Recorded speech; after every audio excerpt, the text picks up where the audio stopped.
Good afternoon, everybody. Welcome to our March Breakthrough series for the Idaho Partners for Good workshop. Um, Today we have Shawn Scudder with us, who is going to present on technology and how we can help our technology structure us for greater impact. Before we dive in, I will take a minute to talk about our upcoming workshops. Um, Shawn, if you can go to the next slide. Yeah, I sure can. In April, we have another two of our other impact team members, Lorraine Laurie and Gillian Anderson, who are going to address internal challenges of crisis and change communication. And in May, Sienna George from Oliver Russell is going to join us to talk about social enterprise spectrum. Um, You can sign up for all these events on our website at the URL you see on the screen. And you can also connect with us on our Facebook group. You can write to us at our email.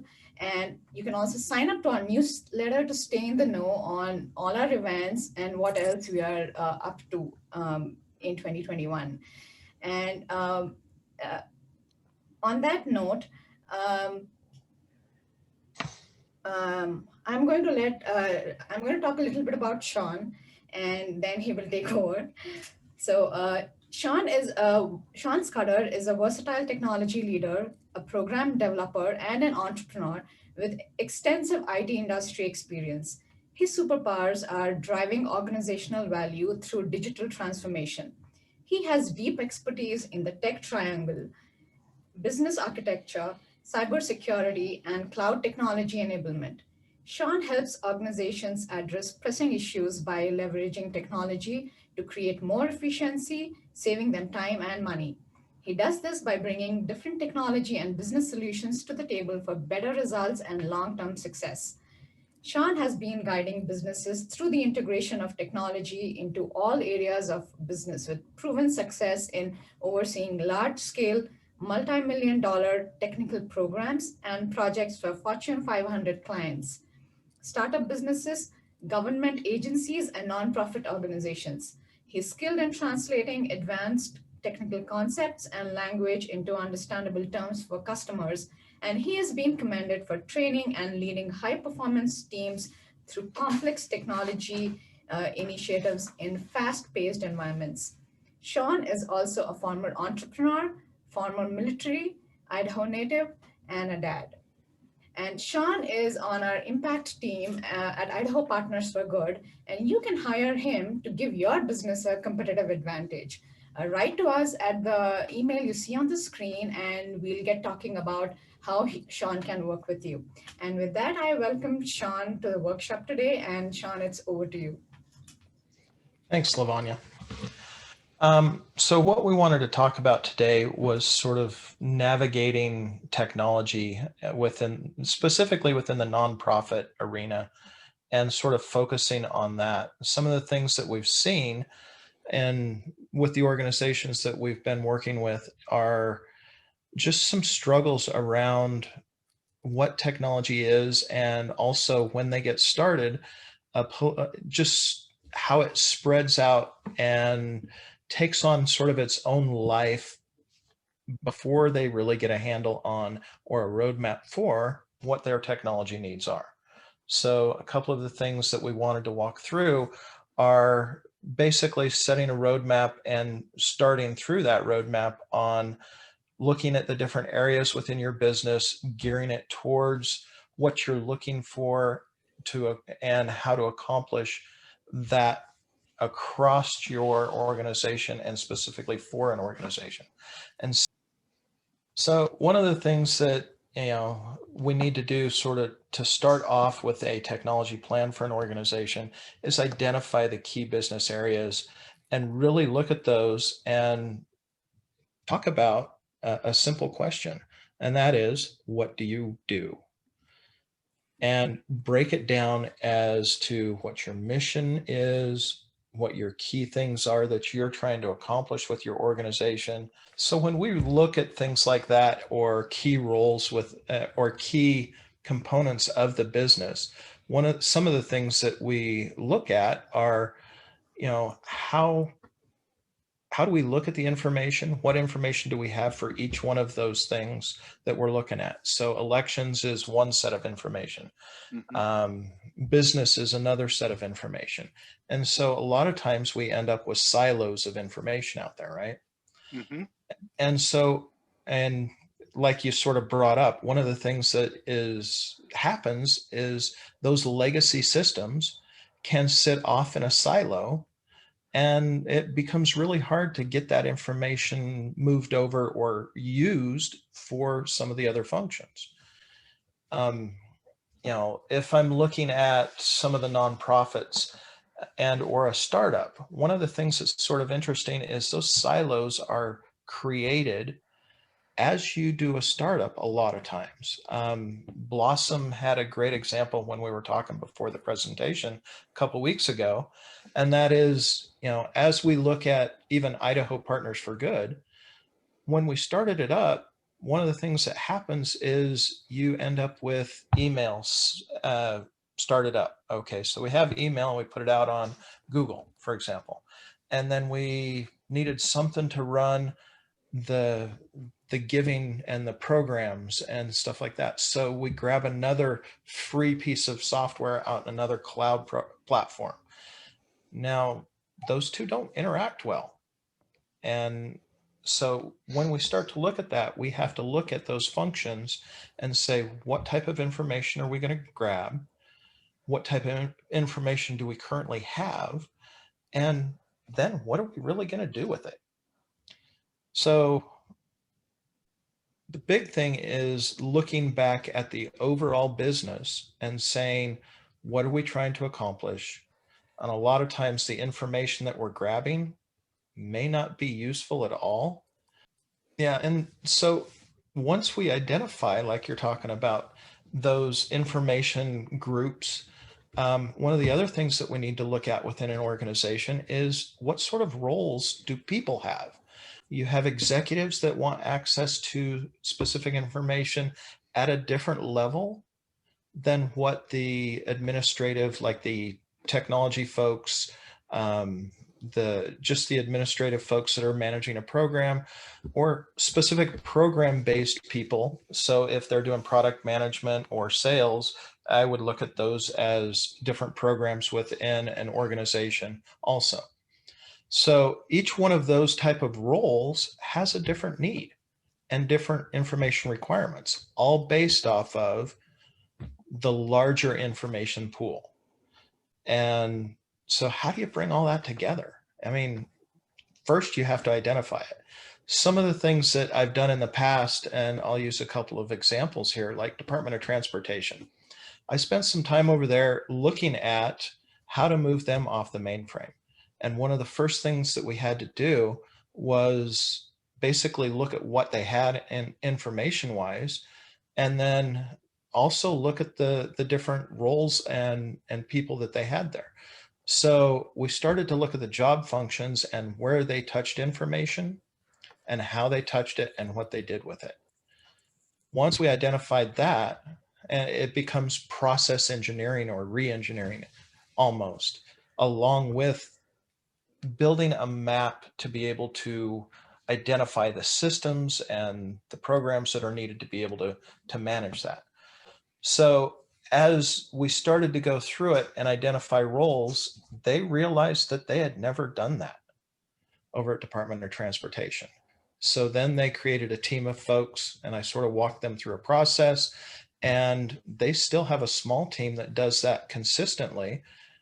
Just sort of go through each department. I think it's once every 3 years now, and just update their information flow maps that they created off of that and off of job functions. And so they audited every desk in the organization.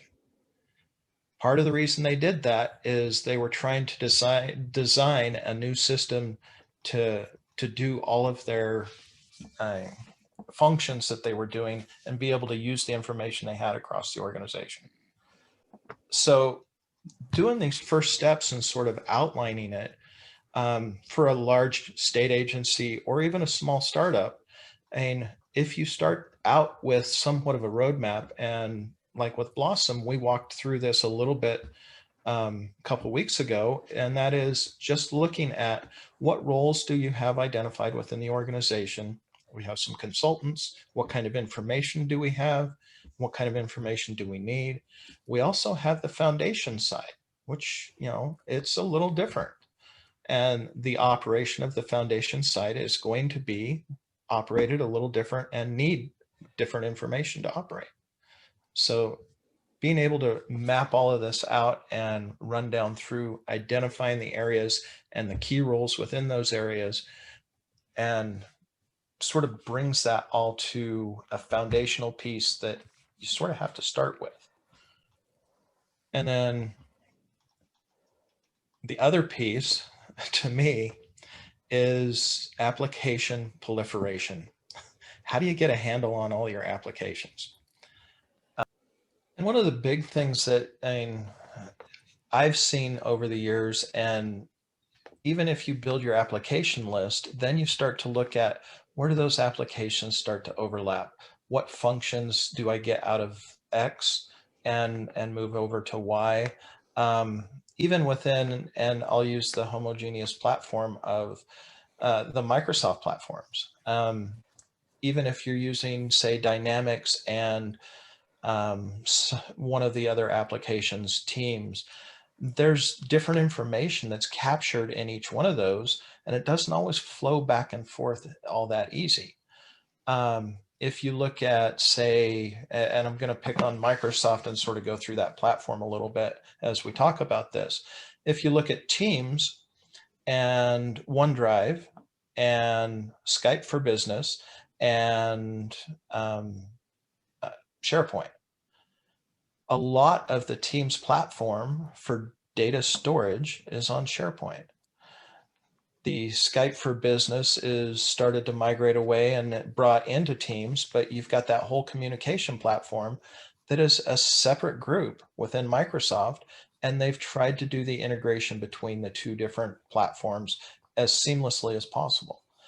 So even if you build that application list and identify which applications each role or business role or job role needs, you're going to start to see that some of those will overlap. And how do you make sure that the data stays consistent and clean across all of those? And that becomes a big thing that people want to look at and try to get past, because as you look at the larger systems, you need to be able to bring that together and leverage a single platform of data or a single source of data. So one of the things that I've looked at over the years, and I've provided some, different presentations over the years on moving to a homogeneous platform.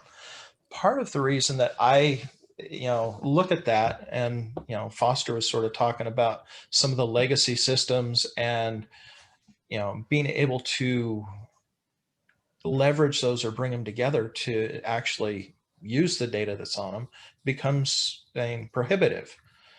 And so as you start to do that and look at all the data you have and the processes where it touches the data, now we're sitting there talking about applications and being able to share data between applications. And one of the issues that I've seen over and over throughout the years is like with Salesforce. And say you've got this great database in Salesforce. Now, how do I use the analytics? Not only how do I use it, but once I establish that and I set up some automations and Salesforce does an upgrade, or my database provider does an upgrade, now I've got to go back and revisit both sides and possibly redevelop that interface and what it shares and possibly restructure that. That's one of the things that I saw in a fairly large healthcare organization. They had this great database of all their patient care information. And as a patient came in, it didn't interface with their intake process. So they had to re-enter everything 2 or 3 times as they were looking at it. And that just called for all sorts of errors in their data. So do you use a single platform? Do you use multiple platforms? And then the big question becomes, how do you support all of that?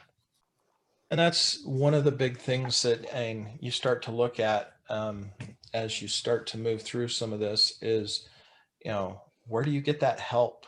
Do you end up trying to build that help inside and that support structure inside? Do you end up trying to outsource that support structure?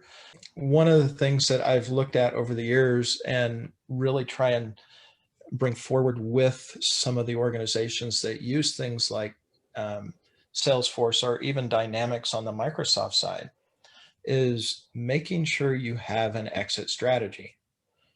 And that exit strategy is a backup of your raw data.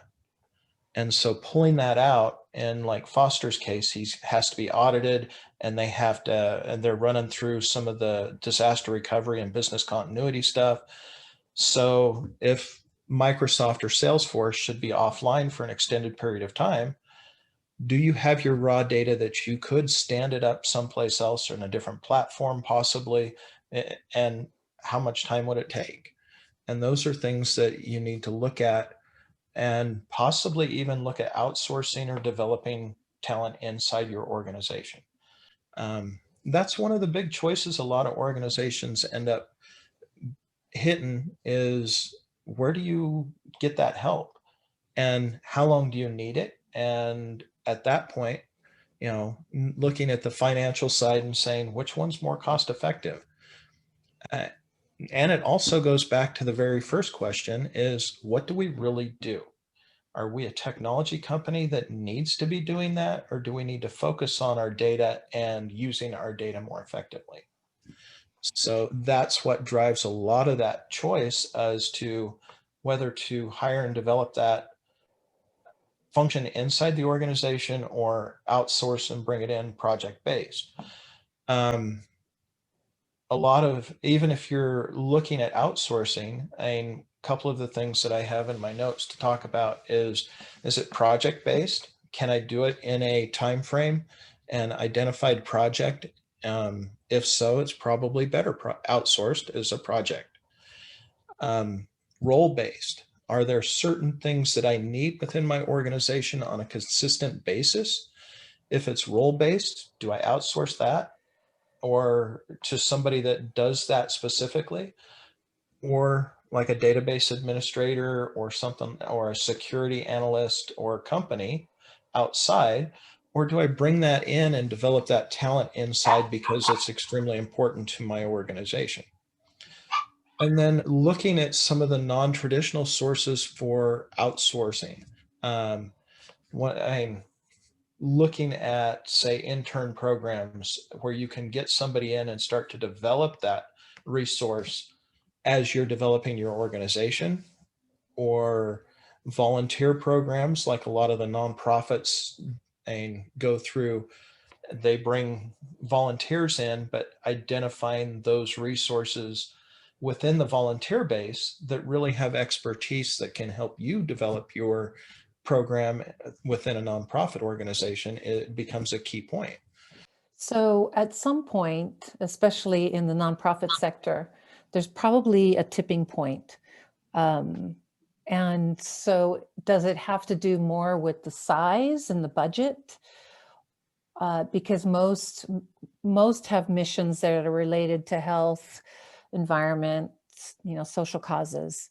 So the outsourcing, I mean, of course, part of the model for Idaho Partners for Good is if you can't do it well yourself, then find somebody else to do it for you, or but it does come back to their size and their budget.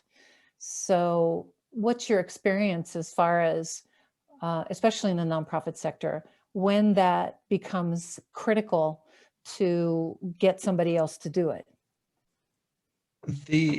There's typically three legs to any problem that I look at. I sort of use that and to evaluate a lot of it. I would look at the cost, the timing or time frames, and the resources that I have available, internal or external.